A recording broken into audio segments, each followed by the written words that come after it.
Ukubwa pua sio wingi wa makamasi. Na ukimsifia babako anaenda mbio lazima umsifia anayemkimbiza. Hii ligi Simba nilikuwepo mchezaji, nikaja nikawa kocha. Sasa hivi kocha Matola na mzungu jina hata simjui. Mimi ndio ni kocha wa Mashujaa. Na wafahamu Simba kama Simba, si wafahamu uchezaji wao. Sijawahi kwenda kiwanja chao cha mazoezi wala mechi zao za ligi sijawahi kuwaona. Na waona kwenye TV tu. Lakini kwa sababu tuko kwenye ushindani, tutapambana kesho, tuangalie nani yuko bingwa. Siogopi Simba wala siogopi, ni timu kubwa yenye uwekezaji nimekwambia na nawaheshimu. Lakini Mashujaa timu kubwa vile vile. Fikiri wewe ndio unaona Simba kwenye makaratasi iko juu. Maana kama kwenye makaratasi juu wako Yanga.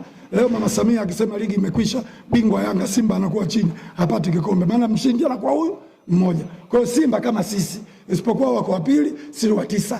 Kwa hiyo tunapambana kupata ubingwa. Hatupambane eti tubaki daraja. Sisi tunapambana tuwe mabingwa. Ndio maana hii ligi. Au niambie ni vinginevyo.